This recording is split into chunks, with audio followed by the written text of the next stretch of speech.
नमस्कार।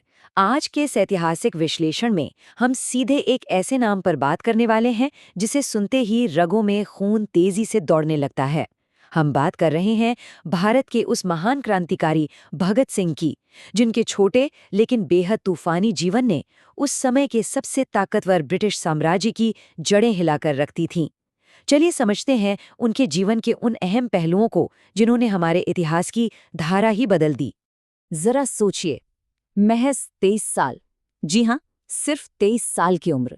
ये बात अपने आप में कितनी हैरान करने वाली है कि कैसे इतनी कम उम्र में शहीद होने वाले एक युवा ने एक ऐसी सशक्त विरासत खड़ी कर दी जो आज इतने सालों बाद भी करोड़ों लोगों के लिए एक बहुत बड़ी प्रेरणा है। जीवन सिर्फ 23 साल का, लेकिन असर सदियों का। उनके इस सफर को समझने के लिए आइए इस टाइमलाइन पर एक नजर डालते हैं। 1907 में उनके जन्म से लेकर 1919 का जलियांवाला बाग, फिर 1928, 1929 का असेंबली बॉम्ब कांड और अंततः 1931 में उनकी शहादत। ये सब कोई आम तारीखें नहीं है, बल्कि ये एक के बाद एक घटी घटनाओं की वो चेन है जिसने एक पूरे राष्ट्र को झकझोर कर जगा दिया। तो शुरुआत करते हैं उनके बचपन और उनकी विरासत से, जहां से इस देशभक्ति की नींव पड़ी। 1907 में जन्मे भगत सिंह को देशभक्ति कहीं बाहर से नहीं बल्कि अपने परिवार से विरासत में मिली थी। आपको पता है, जब वो एकदम छोटे थे और खेतों में खेलते थे तो उनके मन में गजब के सवाल आते थे। उन्होंने बड़ी ही मासूमियत लेकिन पूरी निडरता के साथ अपने पिता से पूछा था कि अंग्रेज हम पर राज क्यों करते हैं, और वहीं उन्होंने तय कर लिया था कि बड़े होकर वो अंग्रेजों को इस देश से भगाकर ही दम लेंगे। मतलब ये सिर्फ कोई बच्चों वाली बातें नहीं थीं, ये एक बहुत बड़े संकल्प की शुरुआत थी। अब आते हैं 1919 पर, जलियांवाला बाग कांड। वो घटना जिसने असल में इस पूरी क्रांति की चिंगारी को भड़काया। जरा उस मंजर की कल्पना कीजिए, एक छोटा सा बच्चा जिसकी आंखों में आंसू हैं और वो जलियांवाला बाग की खून से सनी मिट्टी को अपने नन्हे हाथों में उठाए हुए हैं। उसी पल उस बच्चे ने उन मासूमों के खून का बदला लेने की एक बहुत ही गंभीर कसम खाई थी। लेकिन यहाँ एक बहुत ही दिलचस्प सवाल उठता है। आखिर एक रोता हुआ बच्चा, एक त्रासदी से दुखी मासूम मन, कैसे एक इतने संगठित और इतने बौद्धिक क्रांतिकारी में बदल जाता है? वो ऐसा क्या था जिसने इस जज्बे को एक धारदार हथियार बना दिया? और इसका सीधा जवाब है उनकी विचारधारा और उनके एक्शंस। यही वो दौर था जब उन्होंने जमकर इतिहास और राजनीति का अध्ययन किया और हिंदुस्तान सोशलिस्ट रिपब्लिकन एसोसिएशन से जुड़े। चलिए थोड़ा आगे बढ़ते हैं। साल 1928, साइमन कमीशन के खिलाफ शांतिपूर्ण विरोध प्रदर्शन चल रहे थे। तभी अंग्रेजी पुलिस ने लाला लाजपत राय पर बहुत ही बेरहमी से लाठीचार्ज कर दिया।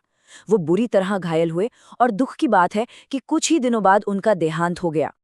अब आप खुद सोचिए, क्रांतिकारियों के लिए ये सिर्फ एक बड़े नेता का निधन नहीं था। बिल्कुल नहीं, उनके लिए ये पूरे देश का एक बहुत बड़ा अपमान था। एक ऐसा अपमान जिसका तुरंत और कड़ा जवाब दिया जाना तय था। और यहीं से बदला लेने की योजना बनी। उनका असली निशाना था ब्रिटिश पुलिस अधिकारी जेम्स ए स्कॉट। लेकिन देखिए कैसे जल्दबाजी में एक बहुत बड़ी ऐतिहासिक चूक हो गई। स्कॉट के बजाय उन्होंने गलती से जॉन सॉन्डर्स को मार गिराया। खैर, निशाना भले ही चूक गया हो, लेकिन साम्राज्य को उनका संदेश एकदम साफ मिल चुका था। इसके बाद आता है 1929 का वो मशहूर असेंबली बम कांड, जिसने सच में पूरे ब्रिटिश साम्राज्य की नींद उड़ा दी। अब यहाँ इस अंतर को समझना बहुत जरूरी है। अक्सर लोगों को लगता है कि वो बम किसी की जान लेने के लिए फेंका गया था, लेकिन असल बात कुछ और ही थी। वो बम एक खाली जगह पे फेंका गया था जिसका मकसद किसी को मारना नहीं, बल्कि जानबूझकर अंग्रेजी साम्राज्य को एक जोरदार चेतावनी देना था। और इसीलिए बम फेंकने के बाद वो वहां से भागे नहीं, उन्होंने खुद अपनी गिरफ्तारी दी। उनका मकसद था कोर्ट के जरिए अपनी आवाज पूरे देश तक पहुंचाना। उनका वो मशहूर वाक्य तो आपने सुना ही होगा, बहरों को सुनाने के लिए एक जोरदार धमाके की जरूरत होती है। अब बात करते हैं जेल के अंदर लड़ी गई समानता की उस महान लड़ाई और उनकी भूख हड़ताल की। 100 से भी ज्यादा दिन। जी हाँ, जरा सोच कर देखिए, बिना खारे पिए जेल में 100 से भी ज्यादा दिन बिताना। ये उन्होंने इसलिए किया क्योंकि वो भारतीय कैदियों और ब्रिटिश कैदियों के बीच होने वाले भेदभाव के खिलाफ लड़ रहे थे। उनकी ये अकल्पनीय शारीरिक सहनशक्ति और समानता के प्रति उनका समर्पण वाकई रोंगटे खड़े कर देने वाला है। और इस सब के बाद हम पहुंचते हैं उनके सर्वोच्च बलिदान और उनकी अमर विरासत पर, जब ब्रिटिश अदालतों ने अपना सबसे कठोर फैसला सुनाया। अदालत का फैसला आ चुका था।